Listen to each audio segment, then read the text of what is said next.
Saudara-saudara yang terkasih di dalam Yesus Kristus, Shalom, salam damai dan salam kasih. Selamat bertemu pada waktu ini di dalam firman Tuhan, renungan harian kita.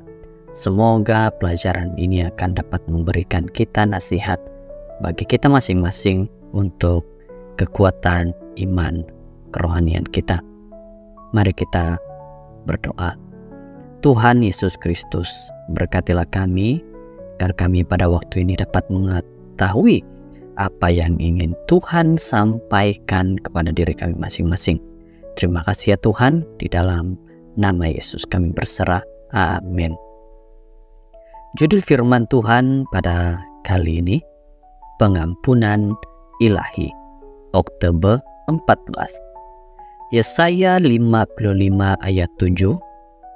Baiklah orang fasik meninggalkan jalannya, dan orang jahat meninggalkan rancangannya.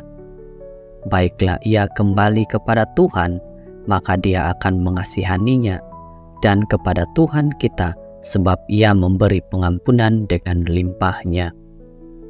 Manasye baru berumur 12 tahun ketika dia memulakan pemerintahannya, dan dia memerintah kerajaan Yehuda selama 55 tahun. Alkitab menceritakan bahwa ia melakukan apa yang jahat di mata Tuhan. 2 Tawarik 33 ayat 2. Semasa dia membina kuil-kuil dan masbah-masbah yang diteguhkan untuk tuhan-tuhan pagan dan penyembah binatang-binatang di halaman bait Tuhan, dia juga membakar anaknya sendiri, mempersembahkannya sebagai korban kepada berhala. Dia mempraktikkan kuasa ajaib, ramalan dan ilmu sihir, serta menghubungi medium dan pemanggil roh.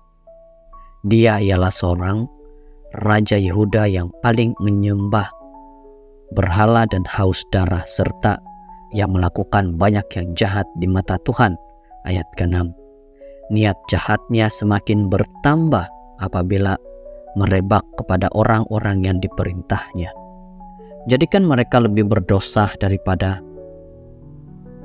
bangsa-bangsa yang telah dibinasakan oleh Tuhan. Ayat 9. Melalui para nabi, Tuhan berulang kali menegur kejahatan Manasye, mengirimkan message penghakiman dan peringatan kepadanya. Namun message itu diabaikan dan utusan-utusan itu dibunuh. Teks Alkitab hari ini telah diucapkan oleh Nabi Yesaya kepada telinga Manasye. Walaupun Nabi sudah meninggal, kata-katanya terus bergema dalam hatinya yang keras. Akibat kejahatannya, Tuhan mengizinkan raja dan rakyatnya dibawa sebagai tawanan ke Babel, dan dalam keadaan yang terdesak, ia berusaha melunakkan hati Tuhan. Tuannya, ia sangat merendahkan diri di hadapan Tuhan, nenek moyangnya, dan berdoa kepadanya. Maka Tuhan mengabulkan doanya dan mendengarkan permohonannya. Ia membawanya kembali ke Yerusalem dan memulihkan kedudukannya sebagai raja, dan Manasye mengakui bahwa Tuhan itu Tuhan. Ayat 12 dan 13. Adakah Anda berasa adil bahwa selepas menjadi begitu jahat, dia kembali ke pemerintahannya dengan begitu cepat? Adakah Anda berpikir bahwa sebelum dipulihkan dia sepatutnya menunjukkan penyesalan?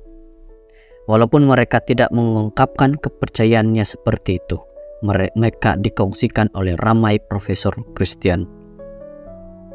Dalam hati ramai orang terdapat ide bahwa untuk dimaafkan kita mesti terlebih dahulu membuktikan bahwa kita layak. Kadang-kadang kita juga mahu orang yang telah menyakiti kita mengubah perangai mereka sebelum memaafkan mereka. Namun ini bukan cara Tuhan memperlakukan kita. Tuhan tidak menghina hati yang patah dan menyesal. Mazmur 51 ayat 17. Kepada mereka yang datang kepadanya dengan mengakui dosa-dosa mereka, Dia memberi mereka pengampunan segera dan percuma. Jika Anda tersesat, jangan tunggu perbaikan bermula mencari Tuhan.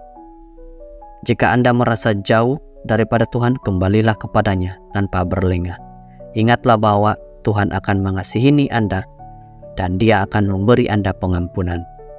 Saudara-saudara yang terkasih, firman Tuhan pada hari ini mengatakan bahwa pengampunan ilahi itu bila-bila saja. Tidak perlu menunggu waktu kita mau betul-betul, tapi kalau hari ini mau kita datang kepadanya, Tuhan mengampuni salah kita dan apapun yang kita lakukan. Tuhan Maha Pengampun. Mari kita berdoa. Tuhan di surga, kami bersyukur karena Engkau memberikan kami satu nasihat yang baik lagi hari ini. Kami berserah di dalam nama Yesus. Amin.